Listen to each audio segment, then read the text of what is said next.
And we are rolling. Okay, I just want to start at the very beginning. So, what was life like before the Khmer Rouge entered the city? My mom was born here in Battambang, Cambodia on October 17th, 1961. Before the Khmer Rouge entered, we just live a very peaceful life. My father worked, he had his own little small business, and my mom stayed home, and I just went to school. 13 years later, one man with a twisted vision would change her life forever. This is the story of Jenny Yan Yam. So when Khmer Rouge come, close everything, no school, everybody go to work in the farm. For the first 14 years, life was simple. Wake up, go to school, come back home. My mom's biggest fear at the time were these scary-looking statues outside the temple as she walked home from class. She thought they were demons out to catch her. Little did she know the real demons were yet to come. Because we heard that the war is coming close to our town, we had to know where to go. We escaped to Thailand. After a failed attempt to flee to Thailand, her family was forced to the countryside to search for a village willing to take them in.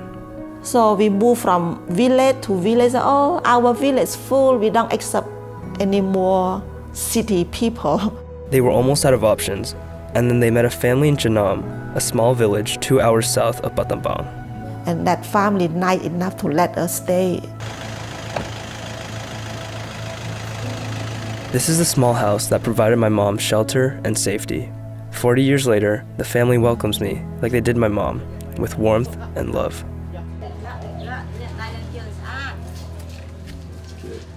While this was a great place to hide, it was impossible to escape the reality of life under the Khmer Rouge, a reality which took its toll.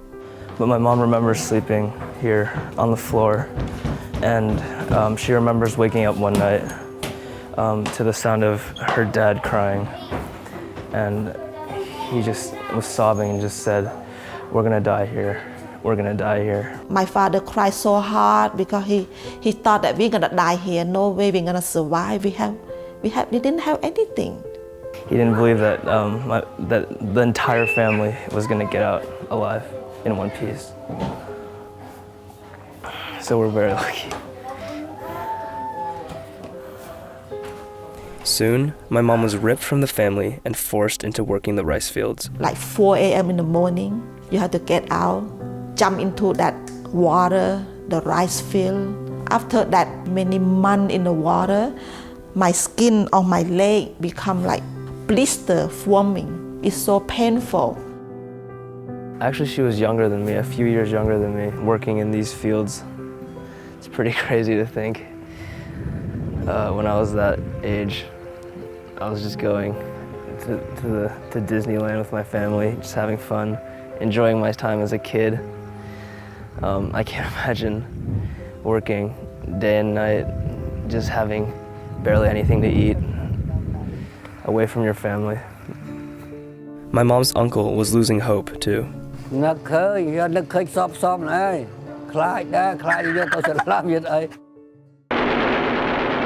4 years later, the Vietnamese invaded the country and pushed out the Khmer Rouge.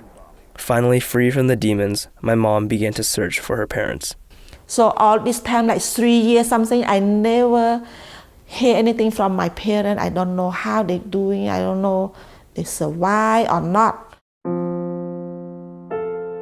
When we first met, it's like, oh, it's so emotional. We cry, we hug each other. Cry for a long, long time. I think the reason we cried that long time is because we thought we never meet each other again. I don't think we can make it. That's why so cry for a long, long time. The situation was dire, and they had to find a way out of Cambodia. After 3 months of non-stop walking, narrowly avoiding landmines and enemy gunfire, they stumbled across a refugee camp. And we saw soldier and we saw the UN. Oh, wow, I'm very so happy. So UN now we have some help. While nothing could erase all the years of suffering, my mom will never forget the feeling of flying into San Francisco. I see the light, it's so beautiful city. The Golden Gate Bridge, the light, and everything so real. I say, I born again. We survive. We're not gonna die. This time for real. We're not gonna die. Everything was new and full of wonder, even the first night in a hotel room.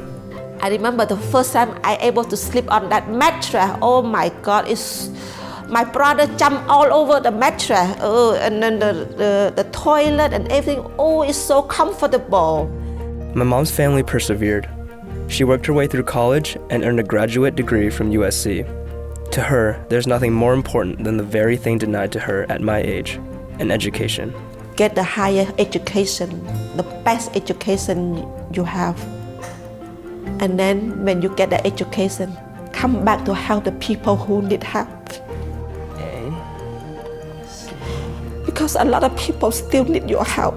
And it all started with a family who risked everything to help my mom when she needed it the most. Like, their generosity and everything they've done is...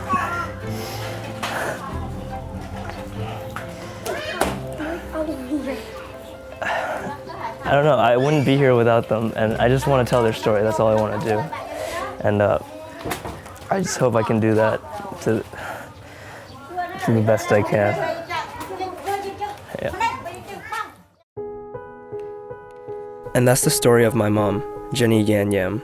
To this day, she's filled with the same feeling she had looking out the airplane window almost 4 decades ago. I'm very thankful for United States of America to give us a life here.